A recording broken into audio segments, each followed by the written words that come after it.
Hello everyone, this is Anu. Welcome to my channel. ఈరోజు వీడియోలో mention చేశాను కదా పిక్స్, ఆ మోడల్స్ బ్యాంగిల్స్ చూపిస్తాను. మ్యాక్సిమం బ్యాంగిల్స్ ఇవి చేసే వాళ్ళకి చూడగానే ఒక క్లారిటీ వస్తుంది. కాకపోతే బిగినర్స్ వాళ్ళు ఉంటారు కదా, వాళ్ళకి యూజ్ అవుతుందని చెప్పి నేను ఇవి కూడా అప్లోడ్ చేశాను. హ్యాండ్మేడ్ జ్యువెలరీ కూడా ఒక్కొక్కళ్ళు ఒక్కొక్కలా చేస్తారు కదా, అందుకని నేను ఎలా చేస్తానో మేక్ చేసి చూపిస్తే మీకు క్లారిటీ వస్తుంది అని చెప్పి కూడా ఇట్లా వీడియో తీశాను. ఇది అయితే నేను ఒక కస్టమర్ కోసం మేక్ చేశాను. ఫస్ట్ అయితే OHP షీట్ తీసుకోవాలి. ఇవి డ్రాప్ షేప్ కుందన్స్ తీసుకున్నాను. ఇవి 6x3 సైజు. నేను టోటల్ 8 పెట్టుకున్నాను ఫస్ట్ లేయర్. మిడిల్లో వచ్చి కన్ఫామ్గా గ్లాస్ బీడ్స్ కానీ షుగర్ బీడ్స్ కానీ మీ దగ్గర ఏది అవైలబుల్గా ఉంటే అవి పెట్టుకోండి. అవి స్టిక్ చేసుకున్నాక పైన మళ్ళీ గ్లూ అప్లై చేసుకొని సేమ్ కింద స్టిక్ చేసాం కదా, అవే కుందన్స్ని సెకండ్ లేయర్ కింద ఇలా స్టిక్ చేసుకోవాలి. మనం మధ్యలో గ్లాస్ బీడ్స్ పెట్టకపోతే కుందన్స్ లోపలికి వెళ్ళిపోతాయి, ఫ్లేవర్లా అనిపించదు, అసలు చూడడానికి లుక్ బాగా అనిపించదు. కావాలి అంటే మీరు ఒకసారి ట్రై చేయండి, అంటే గ్లాస్ బీడ్స్ లేకుండా సెకండ్ లేయర్ స్టిక్ చేయండి, మీకు అర్థమవుతుంది డిఫరెన్స్ నేను ఎందుకు స్టిక్ చేశానని. నేను ఈ బ్యాంగిల్స్ వచ్చి red and green colour sari మీదకి చేస్తున్నాను. నాకు ఎందుకో డ్రాప్ షేప్వి కలర్ కన్నా వైట్వే బాగా అనిపిస్తున్నాయి, అందుకని చెప్పి నేను ఇవే తీసుకున్నాను. మిడిల్లో మాత్రం 4mm క్లిప్ స్టోన్ ఉంటుంది కదా రెడ్ది, అది పెట్టుకున్నాను. వీటికి మిడిల్లో బ్యాంగిల్స్ వస్తాయి కదా, అక్కడ గ్రీన్ యాడ్ చేశాను. లాస్ట్ వరకు చూడండి. ఈ బ్యాంగిల్స్ అయితే చాలా లుక్ బాగుంటుంది, పార్టీ వేర్కి బాగా సెట్ అవుతుంది. లేదు ఒక్క హ్యాండ్కి ఓన్లీ ఒక బ్యాంగిల్ వేసుకున్నా కానీ డ్రెస్సెస్ మీదకి వాటికి కూడా చాలా బాగుంటుంది. కొంచెం టైం తీసుకుంటుంది, కాకపోతే లుక్ అయితే చాలా బాగుంటుంది. టోటల్ ఇవి 4 బ్యాంగిల్స్ చేస్తున్నాను. నేను మీకైతే ఒక 2-3 స్టిక్ చేసి చూపిస్తాను. నేను 2 కట్ బ్యాంగిల్ తీసుకున్నాను కాబట్టి నేను ఈ సైజ్ చేసుకున్నాను. లేదు మీరు పెద్దది 1 కట్ బ్యాంగిల్ ఉంటుంది కదా, అది తీసుకుంటే డైరెక్ట్ దాని మీదే ఈ ఫ్లవర్స్ని స్టిక్ చేయొచ్చు. కాకపోతే సైడ్కి అక్కడక్కడ కనిపిస్తుంది బ్యాంగిల్, నాకు ఎందుకో లుక్ అనిపించింది, అందుకని నేను 2 కట్టే తీసుకున్నాను. మీరు ఫ్లవర్ ఇంకా చిన్నది కావాలి అంటే నేను టోటల్ 8 స్టిక్ చేశాను కదా ఫస్ట్ లేయర్, అక్కడ మీరు సైజ్ తగ్గించుకోండి, అప్పుడు కొంచెం షేప్ చిన్నగా వస్తుంది ఫ్లవర్ది. నా ఛానల్ని మీరు ఇదే ఫస్ట్ టైం చూస్తే ఖచ్చితంగా సబ్స్క్రైబ్ చేసుకోండి. ఈ వీడియో మీకు ఎలా అనిపించిందో ఒక కమెంట్ చేసి ఒక లైక్ చేయడం మర్చిపోవద్దు. ఇలానే మొత్తం స్టిక్ చేసుకోవాలి. మ్యాక్సిమం నాకైతే ఒక బ్యాంగిల్కి వచ్చి 13 ఫ్లవర్స్ అట్లాగా పట్టాయి. దాన్ని బట్టి నేను ముందే స్టిక్ చేసి పెట్టుకున్నాను. ఇప్పుడు చూపిస్తున్నాను కదా, ఇట్లా స్మాల్ కటర్ తీసుకొని ఇట్లా నీట్గా కట్ చేసుకోండి. నార్మల్గా సిజర్ ఉంటుంది కదా, దాంతో మంచిగా కట్ అవ్వదండి. స్మాల్ కటర్ నార్మల్ షాప్స్లో కూడా దొరుకుతుంది, స్వింగ్ కటర్ అన్నా ఇస్తారు, మిషన్ వాళ్ళకి ఎక్కువ యూజ్ అవుతుంది ఇది. ఇట్లా కట్ చేసుకున్నాక లైటర్ ఉంటుంది కదా, దాంతో జస్ట్ అలాగ ఒకసారి చూపించండి అంతే. ఎందుకంటే మన స్కిన్కి ఏమీ గుచ్చుకోకుండా ఇలా చేస్తే మనకి స్మూత్గా ఉంటుంది. లేదు మీరు అలవాటు లేదు అంటే వదిలేయండి, ఓన్లీ కట్టర్తో కట్ చేసుకోండి సరిపోతుంది. అన్నిటినీ ఇలా కట్ చేసుకోవాలి. ఫస్ట్ గ్లూ మొత్తం డ్రై అయ్యాకే ఇట్లా కట్ చేసుకోండి. గ్లూ ఉన్నప్పుడు కట్ చేస్తే ఆ ఫ్లవర్ షేప్ మొత్తం పోతుంది, మనం పట్టుకొని కట్ చేయాలి కదా. నేను బ్యాంగిల్కి థ్రెడ్ చుట్టడం అయితే వీడియోలో చూపించలేదండి, ఆల్రెడీ ప్రీవియస్ వీడియోలో క్లాసెస్ కింద కూడా చెప్పాను కదా, అందులో డీటెయిల్గా ఎక్స్ప్లెయిన్ చేశాను. మీరు ఒకవేళ మీకు కావాలి అంటే అందులోకి వెళ్ళి చూడండి. ప్లేలిస్ట్లో అయితే ఉంటుంది, 10 క్లాసెస్ ఉంటాయండి. మ్యాక్సిమం ప్రతిదీ డీటెయిల్గా ఎక్స్ప్లెయిన్ చేశాను. మీకు కావాలి నేర్చుకుంటామంటే వెళ్ళి చూడండి. చాలామంది ఆన్లైన్ క్లాసెస్ గురించి అడుగుతున్నారు. ప్రజెంట్ అయితే లేదండి, ఫ్యూచర్లో ఒకవేళ పెట్టదలుచుకుంటే ఖచ్చితంగా మీకు ఇన్ఫామ్ చేస్తాను. చూసారు కదా, ఇలా అన్నిటినీ కట్ చేసుకోవాలి. నేను బ్యాంగిల్ అయితే గ్రీన్ కలర్ది ఆల్రెడీ చుట్టి పెట్టుకున్నాను, ఇంకా అవి కూడా చూపిస్తే కొంచెం వీడియోలో ఎంత అవుతుందని చెప్పి ఇంకా చూపించట్లేదు. ఇది ఆల్రెడీ ఒకటి మేక్ చేసి పక్కన పెట్టుకున్నాను.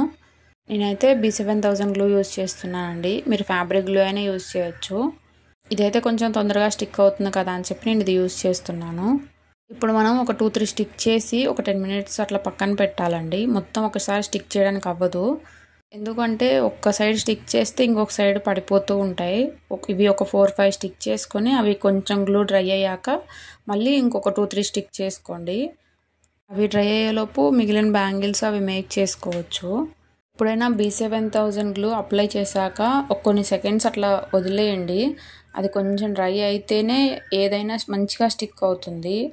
దీని మీదనే కాదు, సెంటర్ క్లిప్స్కైనా అలానే B7000 అప్లై చేశాక ఒక 1 minute అట్లా వెయిట్ చేస్తే అప్పుడు కుందన్స్ అయినా ఇట్లాంటి ప్యాచెస్ అయినా బాగా స్టిక్ అవుతాయి. చాలామంది అడుగుతున్నారండి ఆర్డర్స్ గురించి. మ్యాక్సిమం ఆర్డర్స్ అయితే ఇన్‌స్టాగ్రామ్ నుంచి ఎక్కువ వస్తాయండి. అంటే నేను అబ్జర్వ్ చేసిన దాన్ని బట్టి. రీచ్ రావట్లేదు అని కూడా అడుగుతున్నారు.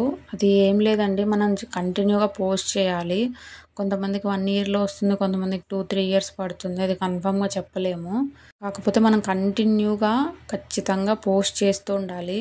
మీకు రోజు కుదరలేదంటే కనీసం కంటిన్యూగా మీరు పెట్టుకోండి. ఈ డేస్ కన్ఫామ్‌గా పోస్ట్ చేయాలి అని అన్నా. డైలీ ఒక్క షార్ట్ అన్నా పోస్ట్ చేయడానికి ట్రై చేయండి కొంచెం రీచ్ వచ్చే వరకు. నేను ప్రీవియస్ వీడియోలో కూడా మెన్షన్ చేశానండి. నేనైతే డేకి 2 వీడియోస్ పోస్ట్ చేసేదాన్ని. ఇన్‌స్టా ప్లస్ యూట్యూబ్ రెండిట్లో. ఓన్లీ షార్ట్స్ పెట్టేదాన్ని స్టార్టింగ్‌లో. కొంచెం రీచ్ వచ్చినాకే నాకు ఆర్డర్ స్టార్ట్ అయ్యాయండి. అలా అని కంటిన్యూగా ఉండకపోవచ్చు. కాకపోతే చిన్నగా వస్తూ ఉంటాయి కదా! డిసప్పాయింట్ అవ్వొద్దండి. నాకు మీరు అలా చెప్తుంటే నాకు కూడా కొంచెం బాధ అనిపిస్తుంది. కాకపోతే నేనేం చేయలేను కదా! నాకు ఎక్కువ తెలీదు. నాకు ఎంతైతే తెలుసో అదైతే మీతో షేర్ చేసుకుంటున్నాను ఎప్పటికప్పుడు. మీకు తెలుసు నేను మీకు రిప్లై ఇస్తానో లేదో. నన్ను చాలామంది పర్సనల్‌గా కామెంట్ చేసినా కానీ, ఇట్లా వాట్సాప్‌లో మెసేజ్ చేసినా మ్యాక్సిమం నాకు తెలిస్తే ఖచ్చితంగా చెప్తానండి నేను. డిసప్పాయింట్ అవ్వొద్దండి. మీరు బాధపడుతుంటే నాకు ఎలానో ఉంది. ఎందుకంటే నేను ఆ స్టేజ్ నుంచి వచ్చాను కదా! అందుకనే చెప్తున్నాను. మ్యాక్సిమం మేకింగ్ వీడియోస్ పెట్టండి. వాటికి ఏందంటే ఎక్కువ రీచ్ ఉంటుంది. అదొక్కటే చెప్పగలను. రీసెంట్‌గా 2, 3 సిస్టర్స్ దీని గురించే అడిగారండి. అందుకనే చెప్తున్నాను. అడిగారు వాళ్ళకి చెప్పాను. కాకపోతే అడగలేని వాళ్ళు కూడా ఉంటారు కదా కొంతమంది. వాళ్ళకి కూడా యూజ్ అవుతుందని చెప్తున్నాను. ఎవ్వరికీ పాసిబుల్ అవ్వదండి. హౌస్ వైఫ్స్ అంటేనే ఇంట్లో పనులుంటాయి, పిల్లలుంటారు. అది కామన్ ఇంకా. మనం చెయ్యాలి అని పెట్టుకోవాలి, స్టార్ట్ చేయాలి అంతే. నేను చిన్న బాబు ఉన్నప్పటి నుంచి స్టార్ట్ చేశాను కదా! నిజంగా నైట్ బాబుతో నిద్రున్నా లేకపోయినా ఖచ్చితంగా పోస్ట్ చేయాలని బాబు నిద్ర వచ్చి మరీ వీడియోస్ షూట్ చేసి, ఎడిట్ చేసి పోస్ట్ చేసుకునేదాన్ని. డే టైంలో అస్సలు నిద్ర వచ్చినా కానీ పడుకునేదాన్ని కాదు. అంత కష్టపడితేనే ఇప్పుడు కొంచెం రీచ్ ఉందండి. నేను పోడుకోవాలని చెప్పట్లేదు. నార్మల్‌గా మీకు కూడా యూజ్ అవుతుంది కదా! ఎంత కష్టపడితే ఇంతవరకు వచ్చానో నాకు మాత్రమే తెలుసు. చాలామంది తెలిసిన వాళ్ళు కూడా అంటుంటారు, బాగా వస్తున్నాయి కదా ఆర్డర్స్, పర్లేదు కదా అని. కాకపోతే వాళ్ళకి తెలియదు కదండీ బ్యాక్‌గ్రౌండ్‌గా ఎంత కష్టపడ్డానో. నాకొక్కదానికే తెలుసు. ఎన్ని డేసు నిద్ర లేకుండా చేశానో. డైలీ అండి కన్ఫామ్‌గా 2 వీడియోస్ పెట్టాలని టార్గెట్ పెట్టేదాన్ని స్టార్టింగ్‌లో అయితే. ఇప్పుడు కొంచెం స్లో అయింది కానీ, ఇప్పుడు బాబు పెరిగే కొద్దీ అల్లరి ఎక్కువైతుంది. ప్లస్ ఏవన్నా ఆర్డర్స్ వస్తే నాకు అస్సలు అవ్వట్లేదు ఆ రోజు వీడియో తీయడానికి. ఇప్పుడు నేను చెప్పేవి మీకు ఖచ్చితంగా యూజ్ అవుతాయని అనుకుంటున్నాను. Give up ఇయ్యొద్దండి. మీ వంతు మీరు కృషి చేయండి. స్మాల్ బిజినెస్ చేయాలనుకున్న వాళ్ళందరికీ ఆల్ ది బెస్ట్ అండి. ఏదైనా డౌట్ ఉంటే కమెంట్ చేయండి. కాకపోతే నాకు తెలిస్తేనే చెప్తానండి. తెలియనివి నేను చెప్పలేను కదా! ఇందాక బ్యాంగిల్ చేసినట్టే సెంటర్ క్లిప్ కూడా చూపించాను కదా! సేమ్ అండి. అది B7000 అప్లై చేశాక ఒక 2 మినిట్స్ అట్లా వెయిట్ చేసి అవి ప్యాచెస్‌ని స్టిక్ చేసుకోవాలి. అప్పుడు మంచిగా స్టిక్ అవుతాయి పడిపోకుండా. మనం B7000 స్టిక్ చేస్తే అది వాటర్‌లా ఉంటుంది స్టార్టింగ్ స్టేజ్‌లో. వెంటనే పడిపోతాయండి. 2 మినిట్స్ వెయిట్ చేస్తే అది కొంచెం గట్టి పడుతుంది గ్లూ అనేది. బాగా పట్టుకుంటుంది అప్పుడు. ఇవి 4 కట్ బ్యాంగిల్స్ అండి. వీటికి ఆల్రెడీ థ్రెడ్ ర్యాప్ చేసి పెట్టుకున్నాను. రెడ్ ప్లస్ ఆరెంజ్ మిక్స్ అయినట్టు ఉంటుంది కలరు. వీటికైతే ఇది ఫ్యాబ్రిక్ గ్లూ అప్లై చేసుకుంటూ moon shape plus square shape ఉందని ఇట్లా స్టిక్ చేసుకోవాలి బ్యాంగిల్ మొత్తం. చూసారు కదా, బ్యాంగిల్స్ అన్నీ రెడీ అయిపోయాయి. మీకు నచ్చితే ఒక లైక్ చేసి ఎలా అనిపించిందో చెప్పండి. సబ్స్క్రైబ్ చేయడం మర్చిపోవద్దు. Thank you for watching.